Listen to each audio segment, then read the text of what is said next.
Assalamualaikum warahmatullahi wabarakatuh. Salam jumpa kembali Anda semua di channel pembelajaran kita, yakni Firder. Anda semua baru saja menyelesaikan ujian mid semesternya ganjilnya. Namun PBM kita tetap dilanjutkan seperti biasa. Jadi tetap semangat dan selalu bahagia dalam belajar sejarah. Oke Ananda, kita lanjutkan pembahasan kita hari ini, yaitu KD 3.3 yang mana menganalisis dampak politik, budaya, sosial, ekonomi, dan pendidikan pada masa penjajahan bangsa Eropa atau Portugis, Spanyol, Belanda, dan Inggris. Ananda bisa bayangkan nggak sih bagaimana kehidupan bangsa Indonesia ketika ada bangsa-bangsa lain di sini? Tanpa disadari, berbagai aspek kehidupan kita terpengaruh oleh bangsa lain tersebut. Bangsa Eropa yang lama berada di Indonesia membawa pengaruh-pengaruh yang masih bisa kita rasakan hingga hari ini. Oke Ananda, kita lanjutkan dampak dari imperialisme dan kolonialisme bangsa Eropa di Indonesia. Yang pertama sekali yaitu pada bidang politik. Pada masa pemerintahan kolonial, kekuasaan-kekuasaan kerajaan di Nusantara menurun karena adanya intervensi dari pemerintah kolonial lewat politik divide and impera atau politik adu domba. Melalui divide and impera, pemerintah kolonial Belanda berhasil mempengaruhi penguasa-penguasa di daerah untuk tunduk terhadap kekuasaannya. Berhasil membuat penguasa daerah tunduk berarti juga dapat mengatur beberapa kebijakan baru seperti pada slide berikut. 1. Membagi wilayah Hindia Belanda, khususnya Jawa, menjadi 9 prefektur dan 3 regenship. 2. Tiap prefektur dipimpin oleh prefek yang merupakan orang Eropa, sedangkan tiap regenship atau kabupaten dipimpin bupati yang berasal dari orang pribumi, bangsawan. Nomor 3. Prefektur dan regenship atau kabupaten berada di bawah gubernur jenderal yang berkedudukan sebagai pemimpin tertinggi pemerintahan kolonial Belanda.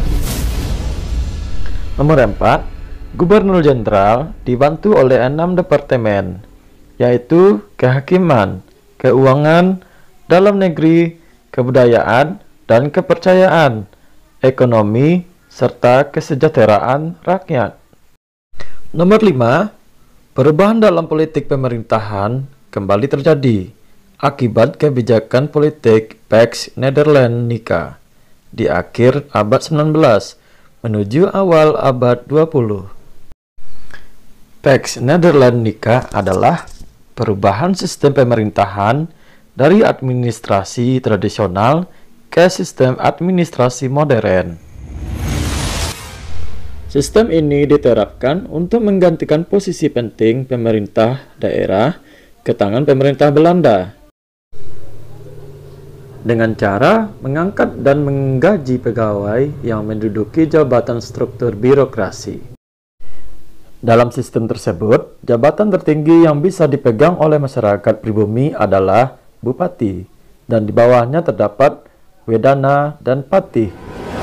Baik Ananda, di slide ini ada tugas untuk Ananda semua, yaitu ini tugas 1. Jelaskan dampak positif dan negatif dari perkembangan kolonialisme dan imperialisme di Indonesia. Bikin di buku latihannya dan dikumpul paling lambat sampai jam PBM kita berakhir. Baik Ananda, kita lanjutkan pembahasan kita tadi di slide ini, yang mana pembahasan selanjutnya adalah tentang dampak budaya. Pada bidang budaya, pengaruh tersebut mulai dari kosakata bahasa, musik, seni tari, pakaian, arsitektur, hingga cara berpikir. Dampak dalam bidang budaya yang pertama adalah adanya kata-kata serapan.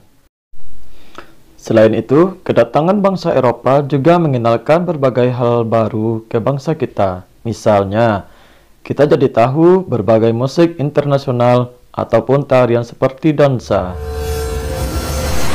Selain itu, ada juga bangunan-bangunan yang menjadi saksi bisu terhadap segala peristiwa masa lampau.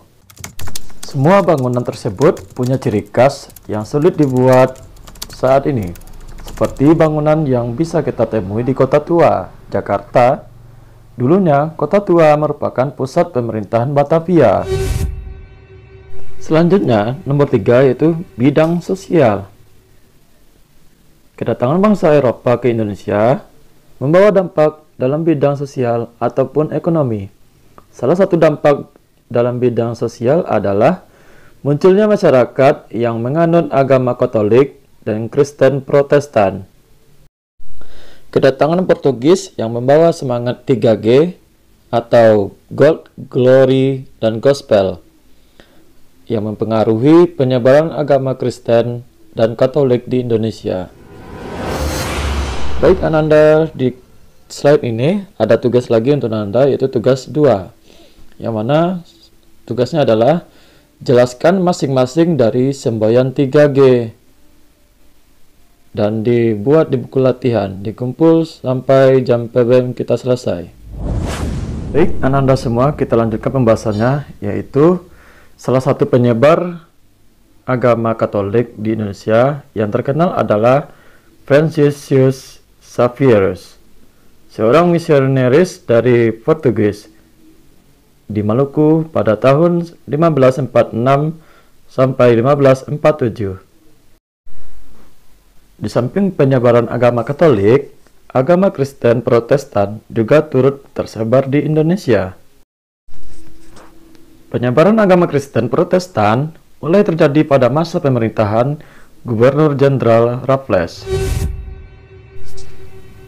Penyebaran agama ini dilakukan oleh Nederland Zendeling Genootschap atau dalam kurung NZG, yaitu organisasi yang menyebarkan agama Kristen Protestan berdasarkan Alkitab. Beberapa tokoh yang tergabung dalam NZG yang terkenal adalah Ludwig Ingwer Nommensen dan Sebastian Cancard. Baik Ananda, di slide ini itu pada bidang ekonomi.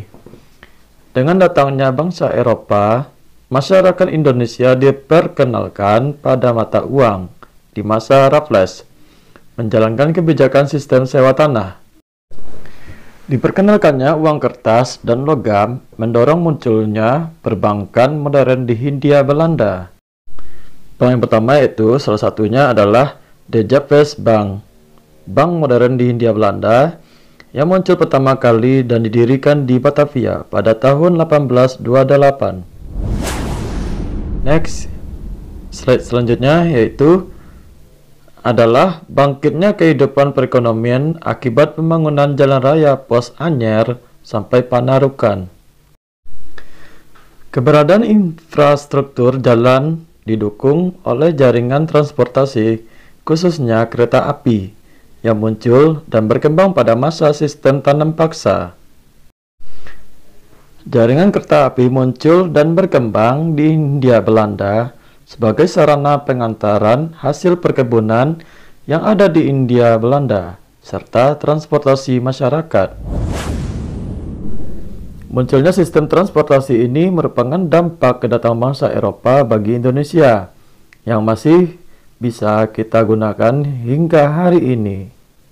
Baik Ananda, kita masuk pada bidang pendidikan. Masuknya bangsa Eropa ke Nusantara juga membawa pengaruh besar dalam bidang pendidikan. Kala itu dibangun sekolah yang mengajarkan ajaran agama Katolik untuk para pribumi dari daerah timur Indonesia di sekitar daerah Maluku.